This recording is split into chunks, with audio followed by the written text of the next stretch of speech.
अस्सलाम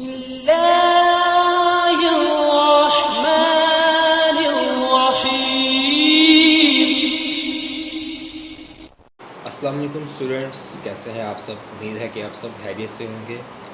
this is doctor Hamza Tanzeel Tahir और आज हम डिस्कस करने जा रहे हैं past paper short questions and past paper MCQs of the chapter cell cycle. Student, ये चैप्टर जो है इस साल इसमें से लॉन्ग क्वेश्चन भी आएगा क्योंकि जो लास्ट ईयर की पेयरिंग स्कीम है वो थोड़ी सी चेंज हो गई है। तो आपने इस चैप्टर को ध्यान से प्रिपेयर करना है और इस चैप्टर के जो शॉर्ट क्वेश्चंस हैं वो बड़े टिपिकल टाइप हैं और आपको उनको प्रॉपर वे में लिखना होता है ताकि आप एग्ज़ाम के अंदर आपने अगर 2 नंबर का क्वेश्चन अटैम्प्ट किया है तो आपको उसके 2 नंबर ही मिल सके। तो स्टूडेंट, सबसे पहले हम स्टार्ट कर रहे हैं जो हमारा सब क्वेश्चन नंबर 1 है। क्वेश्चन नंबर 1 हमारे पास है डिफाइन सेल साइकिल।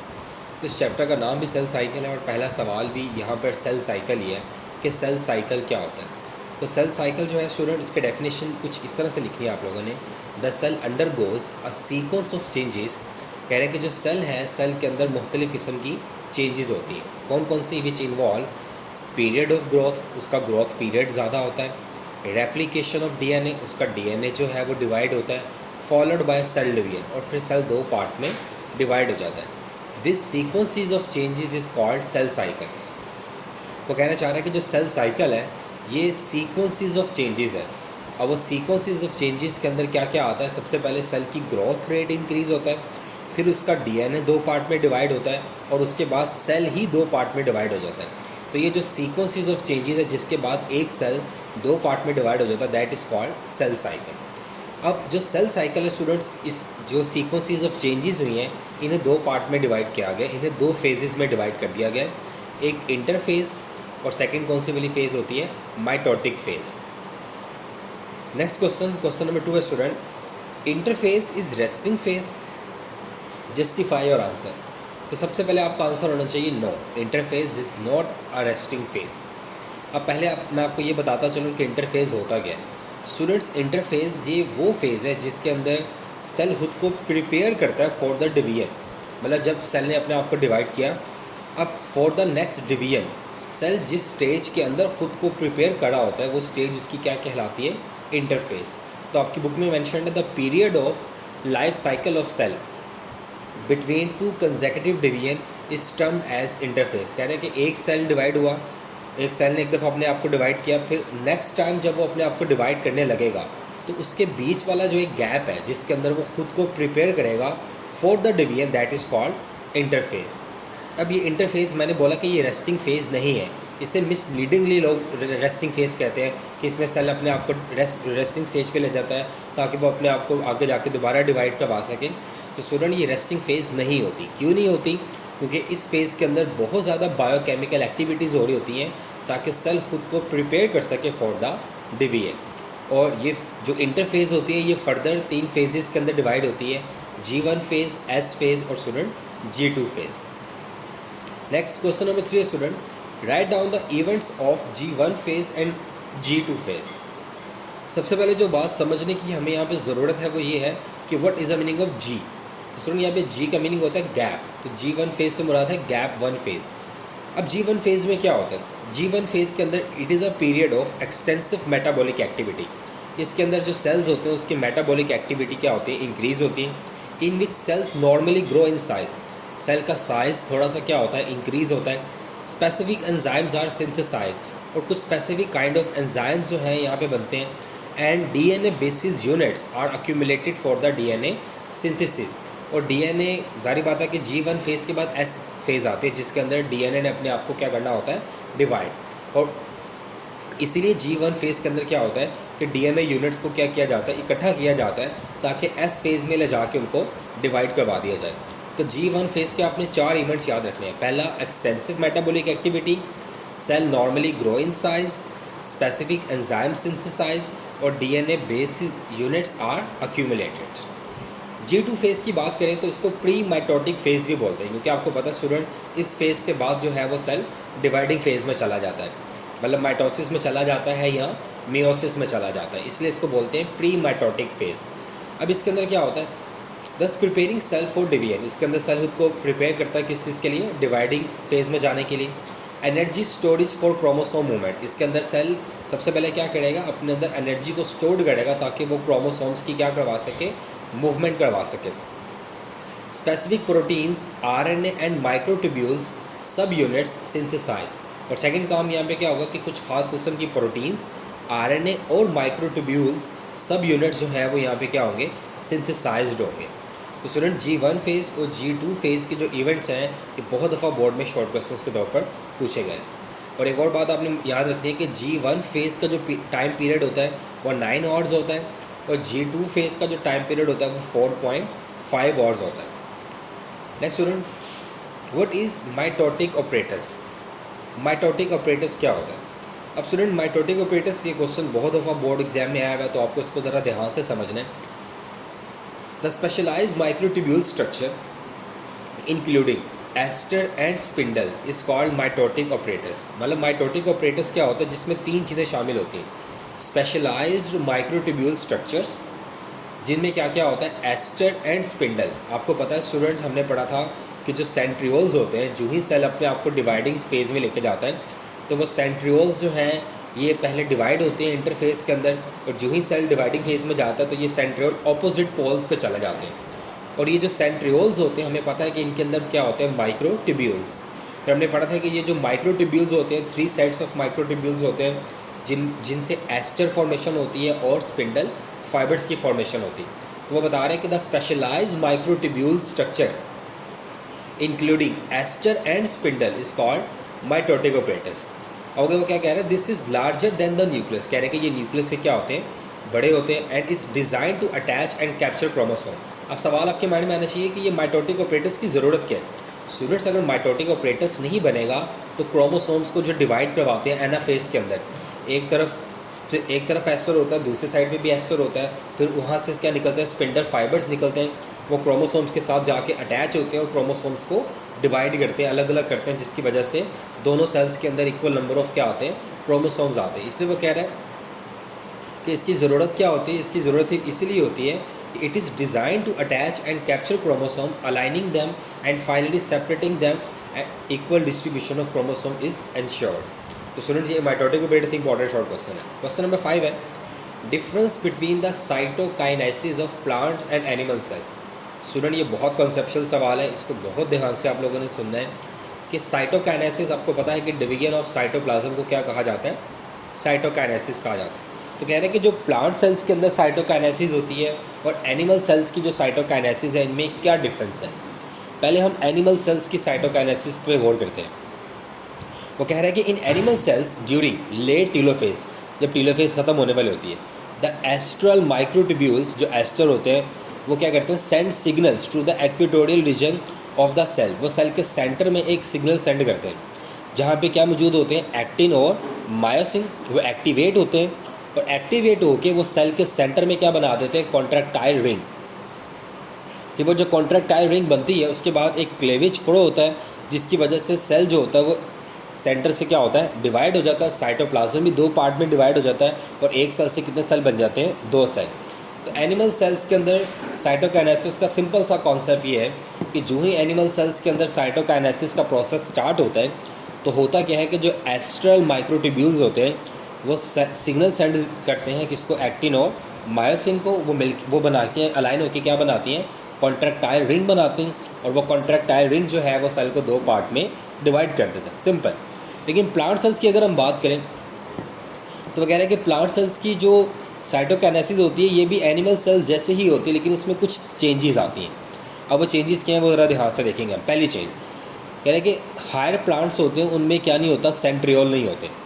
अब सवाल यह है कि अगर उनमें सेंट्रियोल्स नहीं है तो उनमें स्पिंडल फाइबर्स की फॉर्मेशन कैसे होगी, उनमें एस्टर्स की फॉर्मेशन कैसे होगी। तो कह रहे हैं उनमें सेंट्रियोल्स नहीं होते, बल्कि उसकी जगह उनके पास क्या होते हैं, एनालॉगस रीजन होते हैं, जहाँ से स्पिंडल माइक्रोट्यूब्यूल्स वगैरह क्या होते हैं, रेडिएट होते हैं। मतलब कि सेंट्रियोल्स की बजाय इनके सेल्स के अंदर स्पेशलाइज एनालॉगस रीजन होते हैं, जहाँ से स्पिंडल्स माइक्रोट्यूब्यूल्स क्या होते हैं, रेडिएट करते हैं। पहले तो ये डिफरेंस आ गया कि प्लांट सेल्स के अंदर सेंट्रियोल्स की बजाय स्पेशलाइज एनालॉगस रीजन होते हैं फॉर द माइक्रोट्यूब्यूल स्पिंडल्स। उसके बाद second, shape of the plant cell does not change greatly compared with an animal cell. During cytokinesis जो होता है वो एनिमल सेल्स की शेप पे फ़र्क पड़ता है, लेकिन प्लांट सेल्स की शेप पे फ़र्क नहीं पड़ता। क्यों? क्योंकि हमें पता है कि प्लांट सेल्स के सराउंडिंग में एक रिजिड वॉल है जिसे क्या बोला जाता है, सेल वॉल। नंबर थर्ड, अगर हम साइटोकाइनेसिस की बात करें तो हमने बोला था कि एनिमल सेल्स के अंदर एक कॉन्ट्रैक्टाइल रिंग बनती है, जबकि अगर हम प्लांट सेल्स की बात करें इनमें कॉन्ट्रैक्टाइल रिंग नहीं बनती, इनके अंदर फ्रैग्मोप्लास्ट प्लेट बनती है। और ये फ्रैग्मोप्लास्ट प्लेट कैसे बनती है? ये बनती है by the help of Golgi vesicles. और ये गोल्जी वेजिकल्स जो होती हैं ये ड्यूरिंग मेटाफेज ही लाइनअप होना शुरू हो जाती हैं, और जो ही टीलोफेज ख़त्म होती है तो ये गोल्जी वेजिकल्स फ्रैग्मोप्लास्ट प्लेट बना देती है, जिसकी वजह से एक प्लांट का सेल जो है वो दो पार्ट में क्या होता है, डिवाइड हो जाता है। पहली बात, प्लांट सेल्स के अंदर सेंट्रियोल नहीं होते। सेकेंड, प्लांट सेल्स की शेप चेंज नहीं होती। और थर्ड, प्लांट्स के अंदर कॉन्ट्रैक्टाइल रिंग की बजाय क्या बनता है, फ्रैग्मोप्लास्ट प्लेट बनती है। Number 6, what is metastasis? Students, metastasis को समझने से पहले आपको थोड़ा कैंसर को समझना होगा। आप लोगों ने पढ़ा था कि the uncontrolled division of cell is called cancer या ट्यूमर। अब आपने पढ़ा था कि ट्यूमर दो तरह का होता है, बिनाइन और मेलिग्नेंट। आपने कहा था कि वो ट्यूमर जो कि लोकलाइज्ड होता है, जो कि एक स्पेसिफिक प्लेस पे होता है, उसे आपने क्या नाम दिया था, बिनाइन ट्यूमर। और एक ऐसा ट्यूमर जो कि स्प्रेड होता है, बॉडी के अंदर फैला हुआ होता है, उसे आपने किस चीज़ का नाम दिया था, मेलिग्नेंट ट्यूमर। तो स्टूडेंट, जो सबसे पहले जो ट्यूमर होता है वो बिनाइन ही होता है, वो लोकलाइज्ड ही होता है। लेकिन जब वो बिनाइन ट्यूमर स्प्रेड होता है और बॉडी के दूसरे पार्ट्स को भी अफेक्ट करता है, तो that process is called metastasis, the spread of tumour cells and establishment of secondary areas of क्या, ग्रोथ। मतलब वो कह रहा है कि ट्यूमर सेल्स का क्या होना, एक जगह से कहाँ जाना, दूसरी जगह जाना, और वहाँ पे जाकर भी क्या करना, कैंसरस सेल्स को बना देना। तो that process is called metastasis. Next student, write down the characteristics of normal sales and cancerous cells. कह रहा है कि हाउ कैन वी डिफ्रेंशिएट कि ये सेल नॉर्मल है और ये सेल क्या है, कैंसरस है। तो ये बड़ा क्वेश्चन बहुत दफ़ा बोर्ड में आया हुआ है, इससे ज़रा ध्यान से सुनिएगा। कह रहा है कि cancer cells can be distinguished from normal sales. कह रहे हैं कैंसरस सेल्स को नॉर्मल सेल्स से डिस्टिंग्विश किया जा सकता है। कैसे? कह रहे हैं कि जो कैंसरस सेल्स होते हैं ना, ये लेस डिफ्रेंशिएटेड होते हैं। लेस डिफ्रेंशिएटेड से मुराद ये है कि जो कैंसरस सेल्स होते हैं इनकी प्रॉपर डेवलपमेंट नहीं हुई होती, इनके अंदर प्रॉपर जो स्ट्रक्चर्स हैं वो डेवलप नहीं होते। सेकेंड, जो कैंसरस सेल्स होते हैं इनका ग्रोथ रेट ज़्यादा हाई होता है एज़ कम्पेयर टू क्या, नॉर्मल सेल। जैसे अगर हम बात करें, एक नॉर्मल सेल ह्यूमन बॉडी के अंदर 24 आवर्स के बाद डिवाइड होता है, लेकिन कैंसरस सेल्स 24 आवर्स के अंदर पता नहीं कितने के बन जाते हैं। और थर्ड बात, जो कैंसरस सेल्स होते हैं इनके अंदर high nucleus to cytoplasm ratio होती है। इनका न्यूक्लियस मोर प्रोमिनेंट होता है और इनका साइटोप्लाज्म बहुत कम होता है, जबकि नॉर्मल सेल के अंदर इक्वल रेशियो होती है न्यूक्लियस की भी और साइटोप्लाज्म की भी।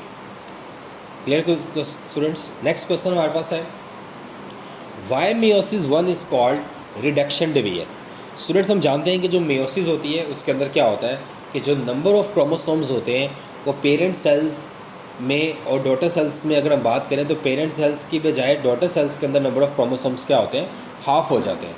अगर पेरेंट सेल्स डिप्लॉयड हैं तो डॉटर सेल्स क्या होंगे, haploid in the process of क्या, मेयोसिस। तो कह रहे हैं कि जो मेयोसिस 1 होती है उसको रिडक्शन डिवीजन क्यों कहते हैं? क्योंकि स्टूडेंट्स, मेयोसिस 1 ही वो फेज़ है जिसके अंदर क्रोमोसोम्स जो होते हैं वो रिड्यूस हो जाते हैं, हाफ कर दिए जाते हैं into daughter cells as compare to क्या, पेरेंट सेल्स। इसलिए इसको क्या बोला जाता है, रिडक्शन डिवीजन। और जो मेयोसिस 2 होती है, आप लोगों ने पढ़ा हुआ students, it's just identical to mitosis. उसके अंदर नंबर ऑफ क्रोमोसोम्स सेम रहते हैं, इसलिए उसको रिडक्शन डिवीजन नहीं कहा जाता।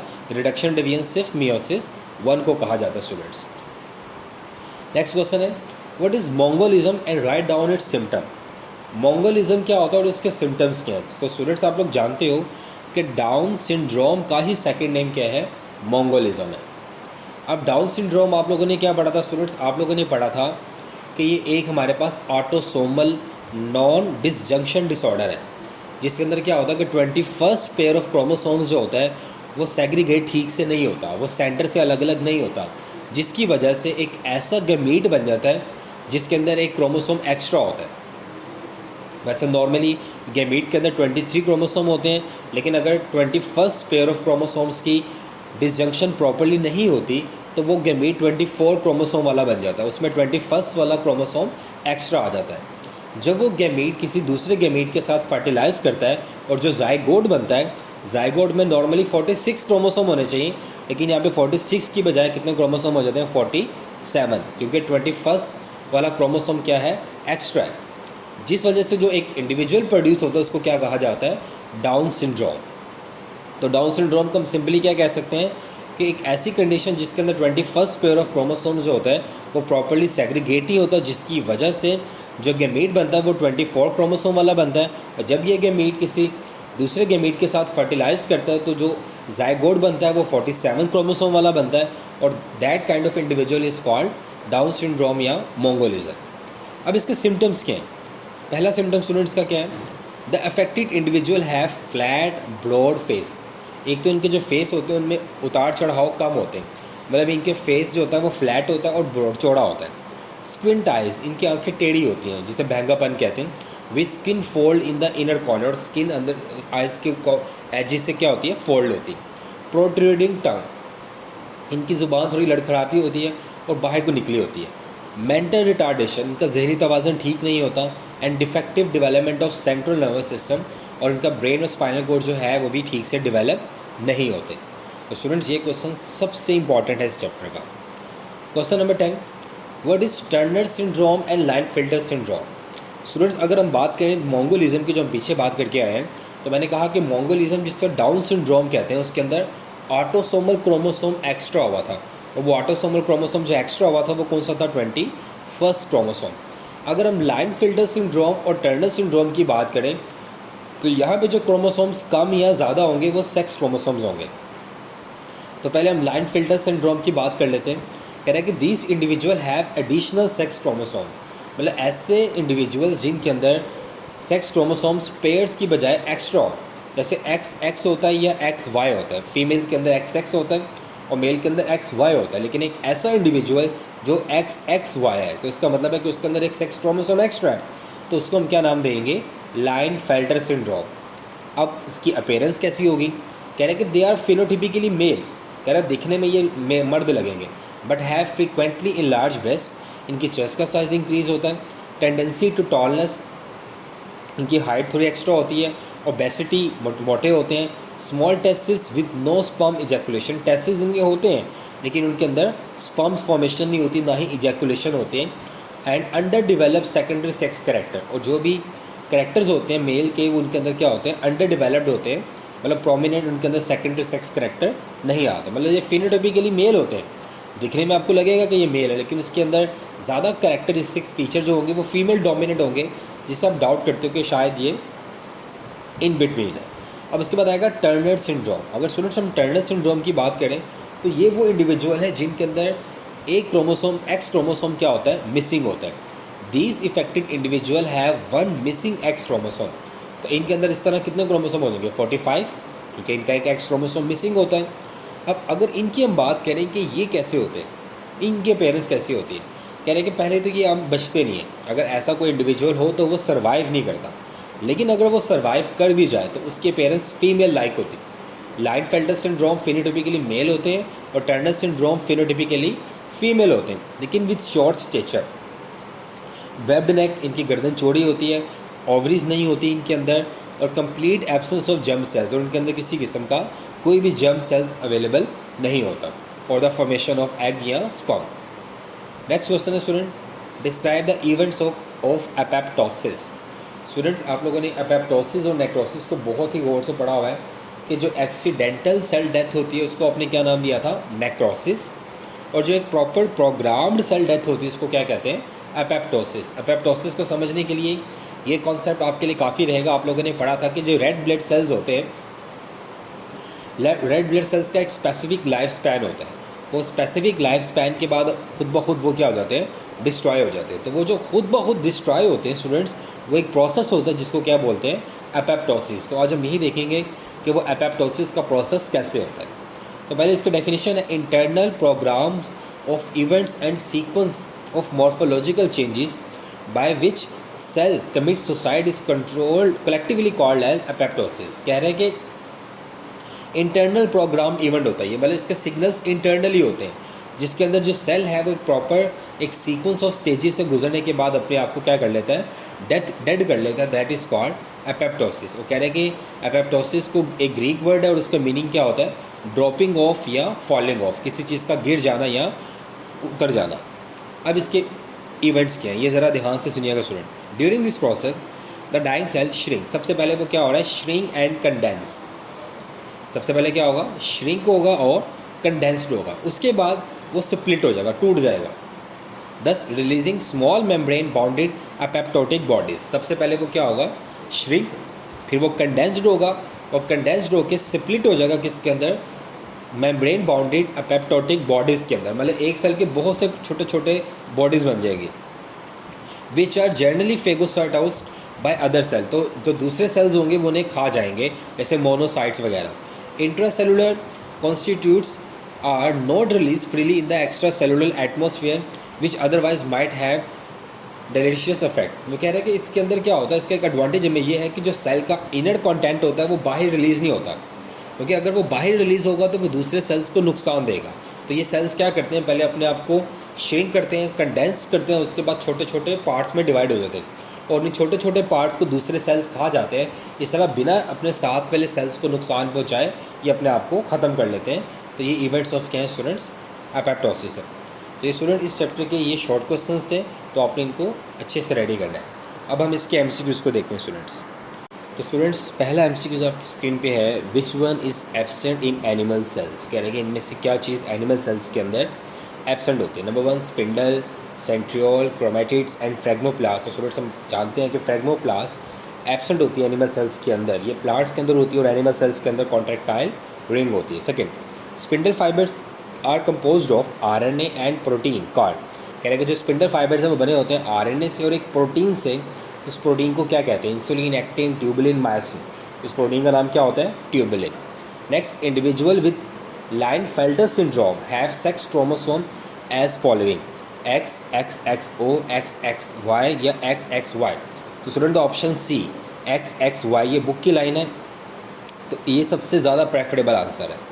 Next student, synapsis start during. कह रहे हैं कि जो साइनेप्सिस हैं वो कब बनती हैं, लेप्टोटीन, पैकेटीन, जाइगोटीन, डिप्लोटीन। तो स्टूडेंट्स जो जाइगोटीन होता है उसमें ज़्यादातर हमारे पास क्या बनती हैं, साइनेप्सिस बनना शुरू हो जाती है।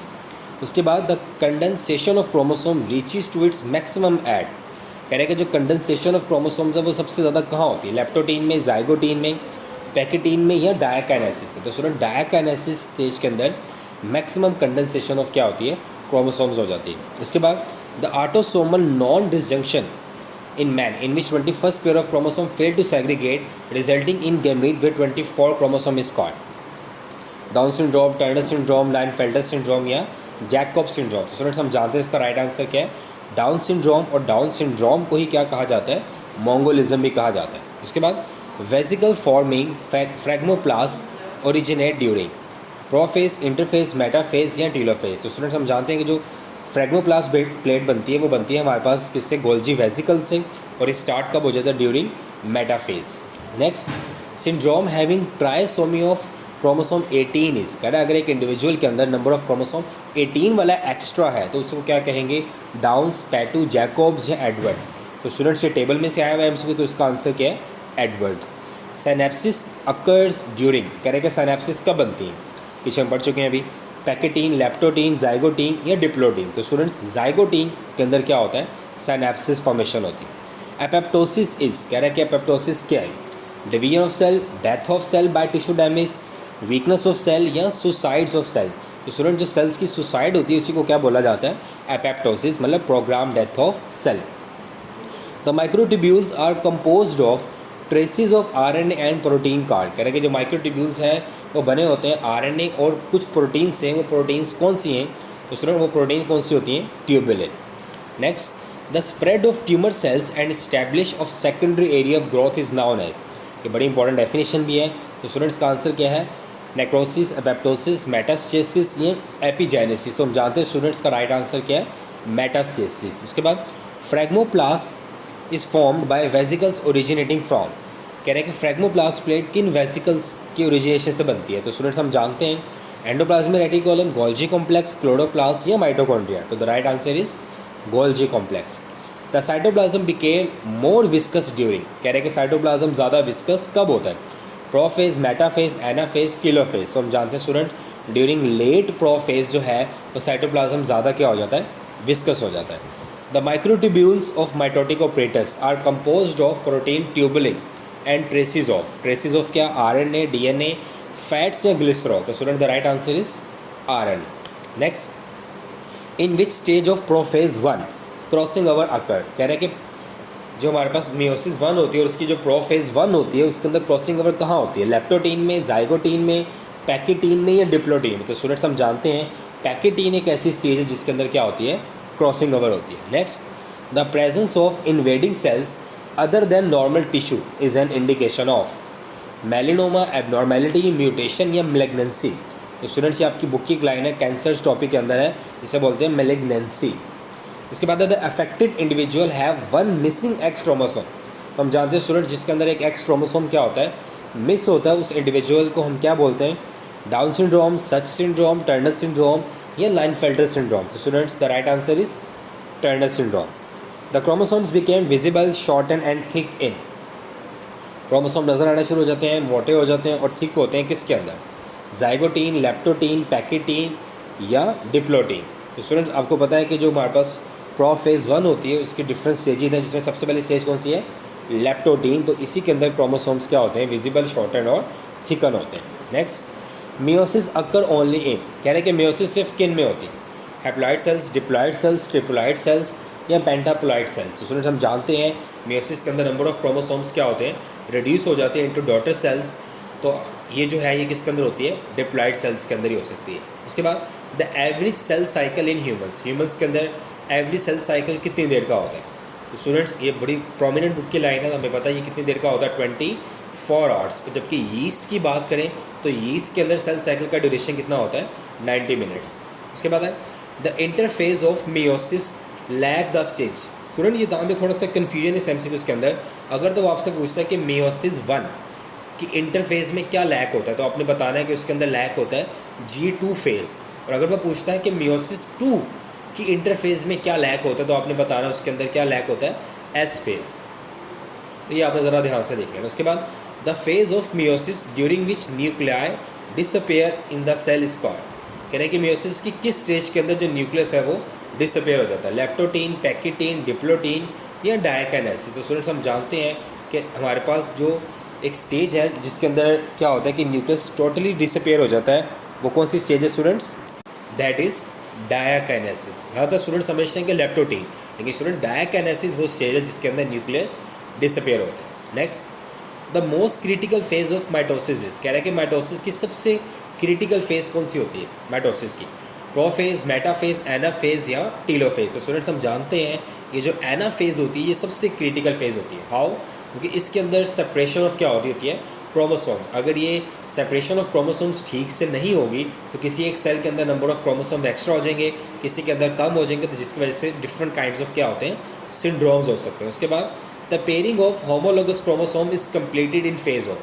कह रहा है कि होमोलोगस क्रोमोसोम्स की पेयरिंग जो है वो कंप्लीट होती है किसके अंदर, लेप्टोटीन के अंदर, जाइगोटीन के अंदर, पैकेटीन के अंदर या डिप्लोटीन के अंदर। तो स्टूडेंट्स हम जानते हैं कि जाइगोटीन के अंदर pairing of homologous chromosomes complete हो जाती है और उसके बाद पैकेटीन में chiasmata formation of crossing over वगैरह होता है। Cell death due to tissue damage is called. कह रहे हैं कि टिश्यू डैमेज की वजह से जो सेल की डेथ होती है उससे क्या बोलते हैं, एपोप्टोसिस, नेक्रोसिस, मेटास्टेसिस या सुसाइड।